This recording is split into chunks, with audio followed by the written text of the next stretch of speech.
Hi friend, welcome back to Locally Raised. Today's the day we're going to install this nucleus of bees into my top bar hive. Last year was my first year keeping bees and unfortunately they didn't make it through the winter, so I'm trying again. I think I've learned and I'm hopeful for this colony. So let me show you what needs to happen to get this installed. You'll see that the hive is not rectangular, so let me get the follower board and show you the shape. Here's the shape we're working with. But the frames I've gotten are for Langstroth. They're rectangular. So I'm going to need to cut this to shape and cut this to size. Unfortunately, the width of the hive is also not the width of the Langstroth frames. In an ideal world it would be, but we had to build this one narrow because of some stuff we were dealing with an old hive. So we're going to have to shorten these frames and then cut them to shape. I've set up the bottom of the hive with an eco floor. That's a Philip Chandler recommendation. So I've just got some leaves and decaying bark and grass clippings and things down there to sort of create the environment they'd be accustomed to in nature. I've got this table set up with everything we're planning to use. These are caps that we're going to put over the bars of the frames so that they are spaced and fit properly into the hive. And then I'll be using sugar water to tame the bees. Got my bee brush. I couldn't find my hive tool, so we're working with, what is this called? We're working with a putty spreader, and then John's got his tools. I've got my husband and my dad helping today with some makeshift bee gear. Let's give this a try. All right.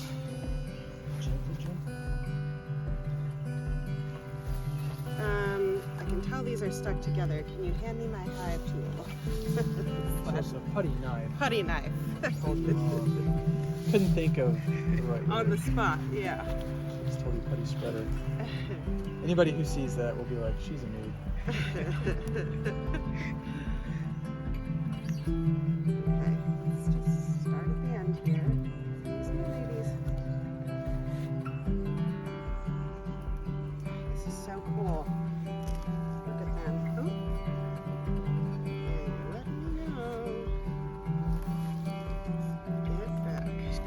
Next time I make, I'm just gonna make to this way. I guess it's Chris. Look at that. Alright, here goes nothing.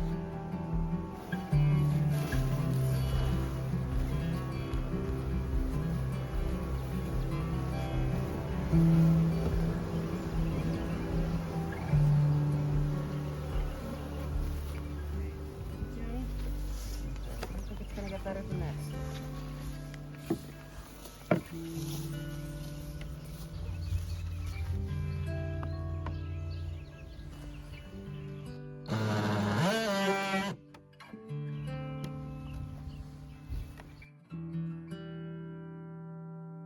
Only 4 more to go. The queen, oh look, they've been at work in there. Oh yeah. Already started building. That's cool. It took until the 3rd frame to really find our flow and just be able to cut things smoothly and feel like we knew what we were doing. So I will show you the step-by-step cutting process on that 3rd frame. But with each frame, we shook the bees off, brushed off any bees that remained, cut off the side and bottom bars, and then tied the frame, the top bar of the frame, to our top bar cap, just to secure it to the cap so that it could fit properly in the hive and be spaced properly. And then with that in place, we moved on to the other bars.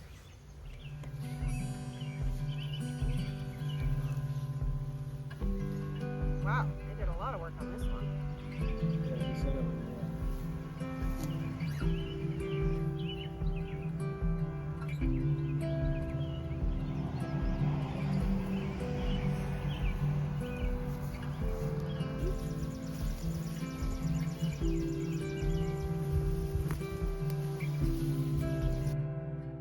Because we had to remove some of the width of each frame and each comb, we tried hard to prioritize keeping the most important parts of the comb.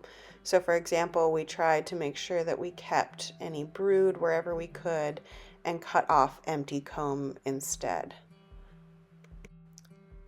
By the way, if you notice my dad's purple protective headgear here, that is an onion sac. This is his second time using that as protective gear, and he's not been stung yet. I will say these are fairly gentle bees, and we also handled them very gently. We did our very best not to squash any bees and to just move slowly and carefully and not threaten.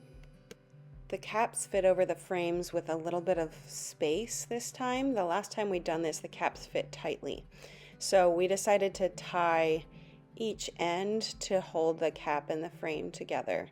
I'm using bookbinding thread here because that's what I happen to have on hand. I suspect within a few days the bees will have everything covered in propolis and they'll just be stuck really securely together, so I'm just helping things along.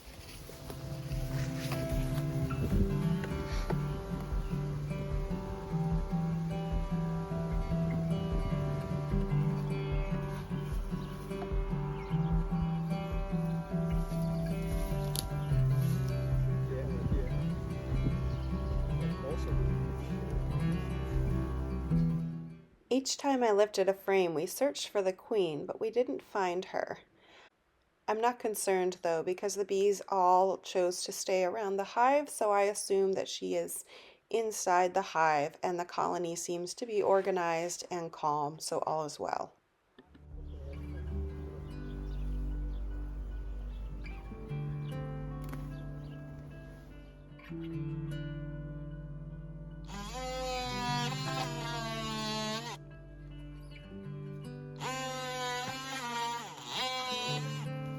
It's always like so much more of it's work.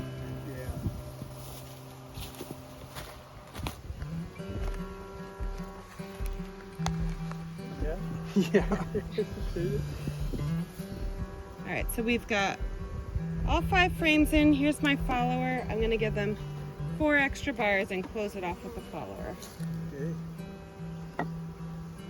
Can you give me a little brush? It is annoying that everything's a different height. That is. For the lid and all, yeah.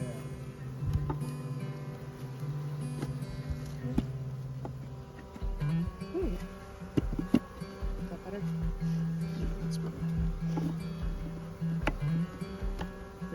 There. All right, now I want to get the lid on without Ready, put the lid on. trapping all these. Hold on.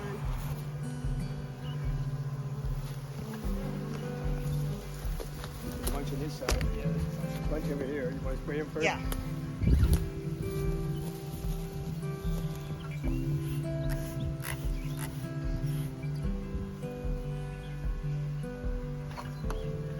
All right, might be as good as it's gonna get.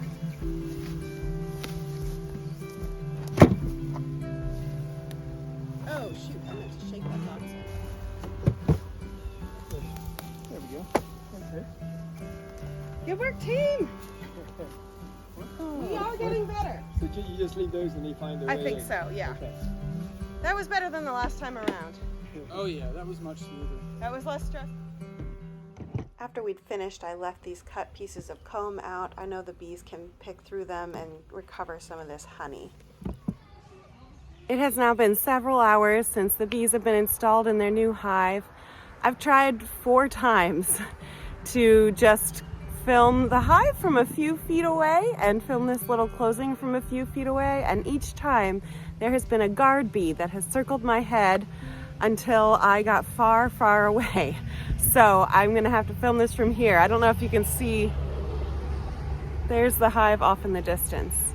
Anyhow, thank you for spending this time with me today. I look forward to giving you updates on the bees soon, and I'll see you next week. Until then, bye.